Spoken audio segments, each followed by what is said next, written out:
PSTV Urdu پیغام حق The message of truth.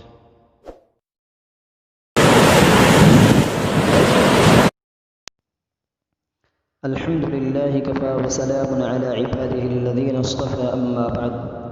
محترم سامعین، ایک بار پھر آپ حضرات کا استقبال ہے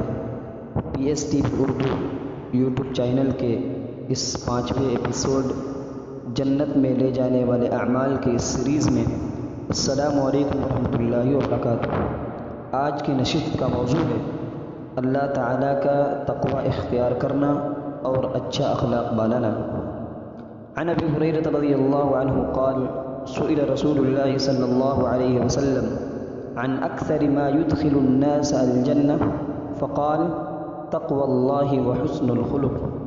رواہ الترمذی فی کتاب البر والصلہ۔ محترم سامعین، ابھی آپ حضرات کے سامنے سنن ترمذی کی ایک روایت پیش کی گئی جس کے راوی مشہور صحابی رسول حضرت ابو ہریرہ رضی اللہ عنہ ہیں۔ وہ فرماتے ہیں کہ رسول اللہ صلی اللہ علیہ وسلم سے ایسی چیز کے متعلق دریافت کیا گیا، پوچھا گیا جو چیز سب سے زیادہ لوگوں کو جنت میں داخل کرے گی۔ یعنی آپ سے پوچھا گیا کہ اے اللہ کے رسول، وہ کون سی چیز ہے جو لوگوں کو سب سے زیادہ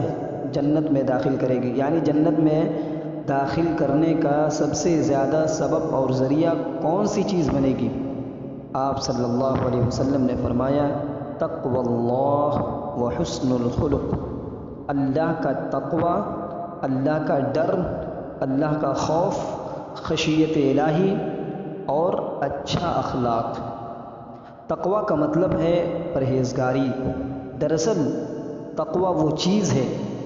جو انسان کو نیکی کی ترغیب دلاتی ہے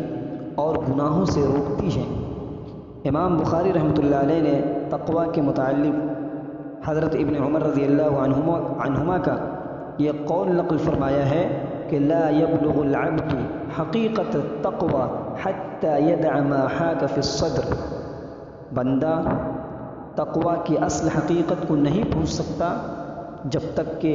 جو بات دل میں کھٹکتی ہو اسے بالکل چھوڑ نہ دے۔ صحیح بخاری کے اندر یہ بات موجود ہے، یہ قول موجود ہے۔ حافظ ابن حجر رحمۃ اللہ علیہ فرماتے ہیں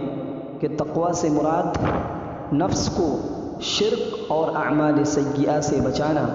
اور اعمال صالحہ پر مداومت اختیار کرنا۔ تقوی کا مقام دل ہے، جیسا کہ خود محمد الرسول اللہ صلی اللہ علیہ وسلم نے ایک حدیث میں اس کی وضاحت فرمائی، اور آپ صلی اللہ علیہ وسلم نے فرمایا التقوی ہا ہنا ویشیر الی صدرہ، تقوی یہاں ہے، اور آپ صلی اللہ علیہ وسلم نے یہ کہتے ہوئے اپنے سینے کی طرف اشارہ فرما رہے تھے آپ صلی اللہ علیہ وسلم، اور وضاحت کر رہے تھے، اور آپ صلی اللہ علیہ وسلم کی مراد یہ تھی کہ دیکھیے تقوی یہاں ہے، تقوی دل میں ہوتی ہے، تقوی کا جو اصل مقام ہے وہ دل ہے، تقوی کا محل دل ہے۔ تقوی ہی وہ چیز ہے جو اللہ تعالیٰ تک پہنچتی ہے، جیسا کہ قرآن کریم میں قربانی کے ضمن میں خود اللہ تبارک و تعالیٰ نے ارشاد فرمایا لن ينال اللہ لحومها ولا دماؤها ولكن يناله التقوى، سورہ حج آیت نمبر 37۔ اللہ تعالیٰ کو قربانیوں کے گوشت نہیں پوچھتے اور نہ ہی ان کے خون، بلکہ اسے تو تمہارے دلوں کا تقوی ہی پوچھتا ہے۔ اسی لیے اللہ تبارک و تعالیٰ نے قرآن کریم میں متعدد مقامات پر تقوی و پرہیزگاری اختیار کرنے کا حکم دیا ہے، یعنی ایک آدمی اللہ سے ڈرے، اس کا حکم خود اللہ تبارک و تعالیٰ نے دیا، جن میں سے 3 آیات وہ ہیں جو ہر جمعہ کے خطبہ، عید کے خطبہ، نکاح کے خطبہ وغیرہ میں پڑھی جاتی ہیں۔ رسول اکرم صلی اللہ علیہ وسلم بھی صحابہ کو اپنے اندر اللہ تعالیٰ کا تقوی یعنی ڈر پیدا کرنے کی ترغیب دلایا کرتے تھے۔ حضرت جابر رضی اللہ تعالیٰ عنہ بیان کرتے ہیں کہ آپ صلی اللہ علیہ وسلم نے خطبہ عید کے دوران اللہ تعالیٰ کا تقوی اختیار کرنے کا حکم دیا۔ صحیح مسلم حدیث نمبر 885 میں یہ روایت موجود ہے۔ رسول اکرم صلی اللہ علیہ وسلم جب کسی سفر پر روانہ ہوتے تو اللہ تعالیٰ سے اس سفر میں نیکی اور تقوی کا سوال کرتے تھے۔ صحیح مسلم حدیث نمبر 1342، سنن ترمذی حدیث نمبر 3447، ٹھیک اسی طرح سنن نبی داؤد حدیث نمبر 2599۔ ان تمام کتب احادیث میں یہ روایت موجود ہے۔ صحابہ کرام کو بھی کہیں روانہ کرتے، اس وقت بھی آپ صلی اللہ علیہ وسلم یہی نصیحت کیا کرتے تھے، اتق اللہ حیث ما کنتم، تم جہاں کہیں بھی رہو اللہ سے ڈرتے رہو، اللہ کا خوف اپنے دلوں کے اندر رکھو۔ اس لیے آج ہمارا اولین فریضہ ہے یہ ہے کہ ہم اپنے اندر اللہ تبارک و تعالیٰ کا ڈر پیدا کریں، اللہ کا خوف پیدا کریں، تاکہ وہ ہمارے تمام معاملات درست فرما کر ہمیں کامیابی کے راستے پر گامزن فرما دے۔ دوسرے نمبر کی بات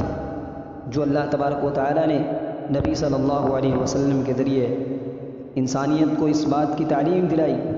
کہ سب سے زیادہ اگر دوسری چیز جو جنت میں لے جائے گی ایک انسان کو، حسن الخلق، اچھا اخلاق، اچھے اخلاق میں دوسروں کا ادب و احترام کرنا، سچ بولنا، عاجزی و انکساری اختیار کرنا، احسان کرنا، ایثار کرنا، راز کی حفاظت کرنا، معاف کرنا، عدل و انصاف کرنا، معاملات میں نرمی اختیار کرنا، بردباری، شرم و حیا، شفقت و رحمت، اللہ کے لیے محبت اور اللہ کے لیے نفرت کرنا وغیرہ وغیرہ، سب افعال ہی شامل ہیں۔ قرآن کریم میں